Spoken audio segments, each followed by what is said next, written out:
Hey Kirti, we are very happy to have you here in the Bay Area. We witnessed your magic on October 4th for the solo recital. We want to know a little bit more about you. So I'm going to start by asking a few questions. Please tell me whatever comes on top of your head. Sure. What is the first thing that you do when you get into a lighting space, when you're designing a... So first of all, it's always to understand the choreographic thought process.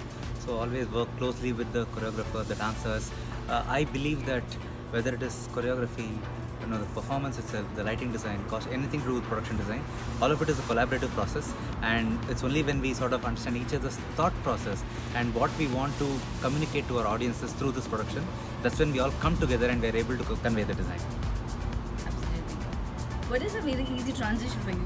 You are also a Kathak artist. So is it easy for you to be a dancer first, a performer, a choreographer, or a designer? Which one is the most easiest transition? For me, it's all, I look at it as one big unit that works together. So I love performing, being on stage, performing myself. At the same time, creating work with multiple people around. And when I come in as a lighting designer, of course, it's wonderful to, again, interact and exchange ideas with other artists of other genres. So all of this is exciting, and I can't see myself, singling out one of these aspects. For me, it's one big unit that works together. Absolutely. Thank you.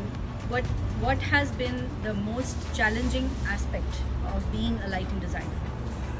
Challenging aspects, first of all,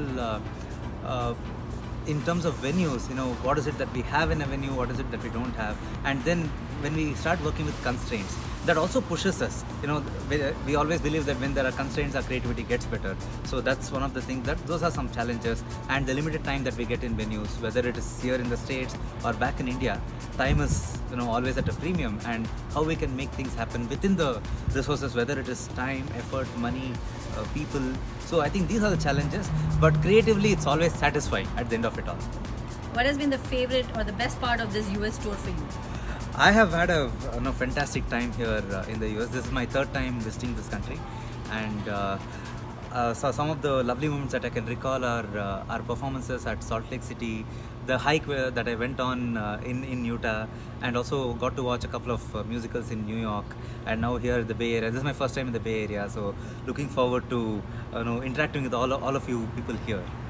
I'd asked Parsh this question, but I really want to know from you, if there was an app, because you are in the Silicon Valley, if there was an app that would make your life easier, what would that app be?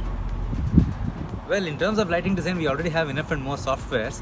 I would only like to maybe get an app that puts together all the different information available on different softwares to get it on, so sort of, it's like a Mega platform. Yeah, mega platform where I can pick and choose and run things faster. So that yes.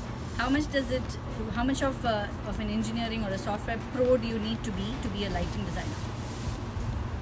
There are two aspects to lighting design. One is the aesthetic side of it, the design side of it. Other is the the technical side of things. So I come more from the aesthetic side of things.